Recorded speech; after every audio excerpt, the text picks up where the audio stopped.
అందరికీ నమస్కారం. ఈ వీడియోలో అల్లూరి సీతారామరాజు సమాధిని చూపించబోతున్నాను.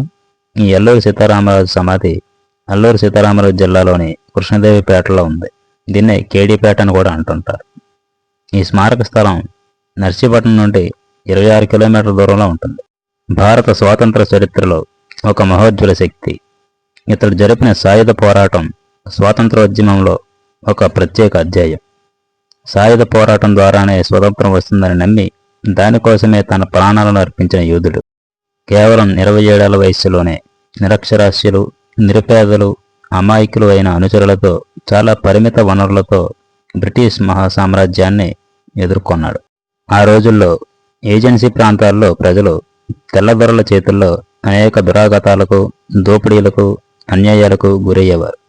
అయినా ఏమీ చేయలేని స్థితిలో ఇక్కడ ఉన్నటువంటి గిరిజనులు ఉండేవారు. ఈ దురాఘాతాలను సహించలేని గిరిజనులు కొన్ని ప్రాంతాల్లో తిరుగుబాట్లు చేసేవారు. వీటినే పితూరి అనేవారు. మన్యం వాసుల కష్టాలను కడతీర్చడానికి, తెల్లదొరల దోపిడీని ఎదుర్కోవటానికి గిరిజనులకు అండగా నిలిచి పోరాటం చేయాలని సీతారామరాజు నిర్ణయించుకున్నాడు. చుట్టుపక్కల 30 నుండి 40 గ్రామాల ప్రజలకు రాజు నాయకుడయ్యాడు. మన్యంలోని గిరిజనులను సమీకరించి వారికి యుద్ధ విద్యలు, గెరిల్లా యుద్ధ పద్ధతులు నేర్పి వారిని పోరాటానికి సిద్ధం చేయసాగాడు. సీతారామరాజు అనుచరుల్లో గాము గంటంధర, గాము మల్లుధర, కంకిపాటి ఎండుపాడాలు ముఖ్యమైనవారు. 1922 ఆగస్టు 22న మన్యం విప్లవం మొదలైంది.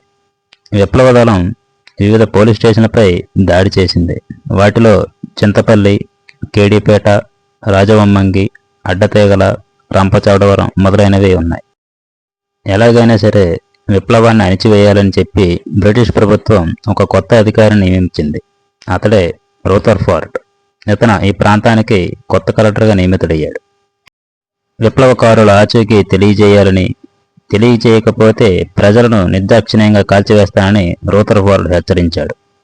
దీంతో అల్లూరి సీతారామరాజు తన మూలంగా మన్యం ప్రజలు బాధపడుతున్నారని, వారికి ఆ బాధల నుండి విముక్తి కలిగించాలని తాను లొంగిపోవడానికి నిర్ణయించుకున్నాడు. ఒక పశువుల కాపరి ద్వారా తానున్న చోటుని పోలీసులకి తెలియజేశాడు. 1924 మే 7న కొయ్యూరు గ్రామం సమీపంలో ఒక ఏటు ఒడ్డున స్నానం చేస్తుండగా పోలీసులు చుట్టుముట్టి బంధించారు. కొయ్యూరులో విడిది చేసిన మేజర్ గుడాల వద్ద సీతారామరాజుని హాజరుపరిచారు. బందీగా ఉన్న సీతారామరాజును ఏ విచారణ లేకుండా గుడాల్ కాల్చి చంపాడు. మే 8న రాజు దేహాన్ని ఫోటో తీయించిన తరువాత దహనం చేశారు. ఆ విధంగా 27 ఏళ్ల వయసులోనే అల్లూరి సీతారామరాజు అమరుడయ్యాడు.